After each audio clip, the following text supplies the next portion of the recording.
Yogyapos.com, Bantul Ketua DPC Partai Demokrasi Indonesia Perjuangan (PDIP) menekankan agar para anggota fraksi PDIP DPRD Bantul mengalokasikan dana aspirasinya untuk menanggulangi kemiskinan, memberdayakan masyarakat melalui berbagai sektor di wilayah kerjanya. Hal itu disampaikan oleh Joko Purnomo di hadapan peserta Sarasehan Pembangunan tahun 2023 sampai tahun 2024 dalam rangka reses anggota DPR Bantul dari FPDIP, Nur Yuni Astuti, di Balai Kalurahan Sri Mulyo Kapanewon Piungan, Senin tanggal 6 Februari tahun 2023, malam. Ia menegaskan, dana aspirasi diarahkan realisasinya untuk perbaikan di sektor kesehatan, pertanian, pendidikan dan yang lainnya. Sehingga sektor-sektor tersebut dapat maju dan berdampak positif pada penurunan kemiskinan ekstrim.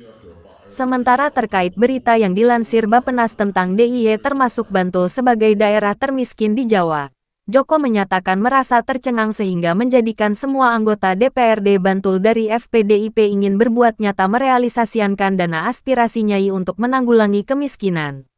Kita semuanya harus bisa memahami di lingkungan kita tinggal, ada enggak warga masyarakat yang belum punya jaminan kesehatan? Sing durung duwe BPJS, belum punya kartu Indonesia Sehat, Pak. Itu penting. Sebagai seorang ketua RT, seorang kepala dukuh, maka yang harus kita lakukan untuk urusan kesehatan, mendata warga kita, monggo Pak Lurah Sri Mulyo, mendata warga kita yang belum memiliki jaminan kesehatan harus diperjuangkan Bapak, sehingga kalau nanti terjadi sakit itu bisa dapat jaminan. Lajeng di bidang pertanian, nah di bidang pertanian ini persoalannya adalah saluran irigasi primer, sekunder, kuarter, tersier, urusan pupuk, urusan bibit, urusan pasca panen, ini juga yang harus menjadi perhatian kita untuk diusulkan. Ini tujuan dari diselenggarakannya jaring aspirasi atau reses. Lajeng Bapak Ibu sekalian, kita lanjutkan. Nah menika isu strategis Kabupaten Bantul ingkang sakmenika menjadi problem. Kalau Bapak Ibu membaca koran, meresani TV, mendengarkan radio, kemarin sempat mendengar DIY menjadi provinsi termiskin di Pulau Jawa. Gitu Pak, itu versi BPS. Kenapa kok kita jadi miskin? Yaitu datanya lewat BPS. Sebetulnya kita ini bukan wilayah miskin. Wong Indonesia ini ketika merdeka tahun 45, APBN Indonesia pertama kali itu yang membiayai Pak Sultan ke-9, diserahkan kepada Bung Karno pada saat itu. Dan kemudian setelah penyerahan itu DIY bergabung dengan NKRI. Terus rumiyin DIY itu lebih dulu menjadi negara dibanding Indonesia Pak. Saat dari ngenten Indonesia, Jogja itu pun negari dewe, negari Ngayogyakarta Adiningrat yang wilayahnya sampai Pati, Banjarnegara, Purbalingga, sampai Jawa Timur, Banyuwangi itu negari DIY Pak, negari Ngayogyakarta Adiningrat. Kemudian setelah Indonesia merdeka, Pak Sultan menyatakan bergabung dengan Indonesia. Maka diberikan kewenangan oleh Bung Karno, lahirnya Undang-Undang Nomor 3 Tahun 50 bahwa DIY menika setara dengan provinsi tetapi istimewa. Itu 3 pendudukipun menika 986 716 jiwa. 2021 yang masuk kategori miskin 14,04% yang miskin. Terus tahun 2022 kita bekerja. Matur nuwun Pak Lurah, Pak Dukuh, Pak RT, Bapak Ibu kader semuanya, kita bisa menurunkan kemiskinan 1,77%. Angka kemiskinan kita sekarang 12,27%. Seko 986.000 niku sing 12% masuk kategori miskin.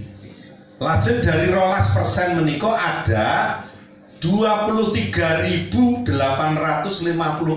jiwa itu masuk menjadi miskin ekstrim.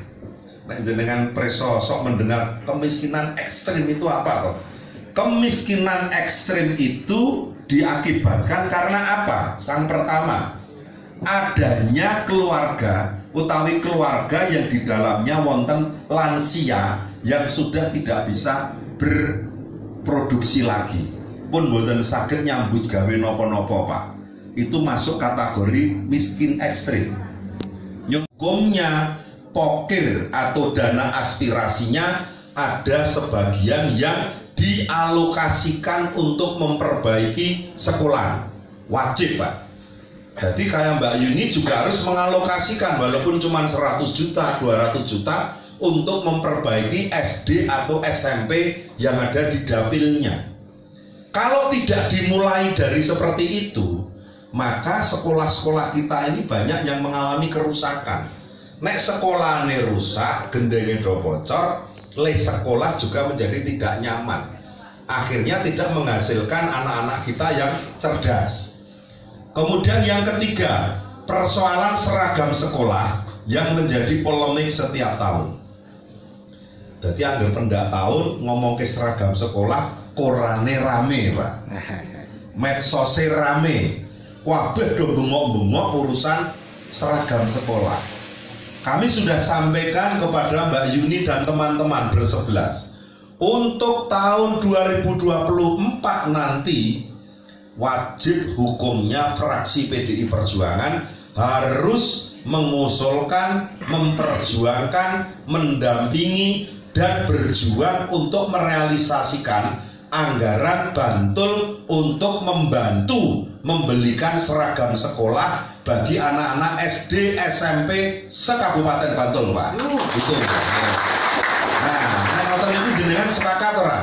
Nah, ini Mbak Yuni, masyarakat di mana-mana sepakat dan ini harus diperjuangkan. Okay.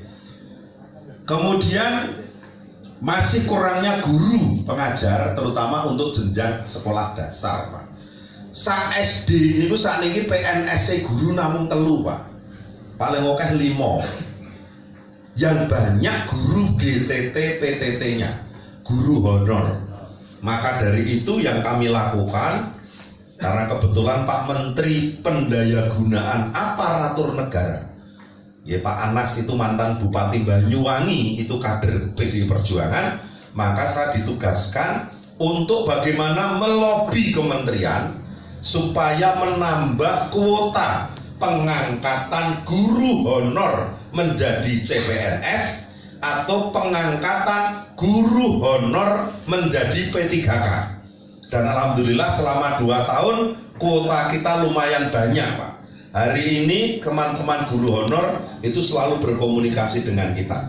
Kalau guru honorer itu kesejahteraannya aman, maka kita tidak was-was.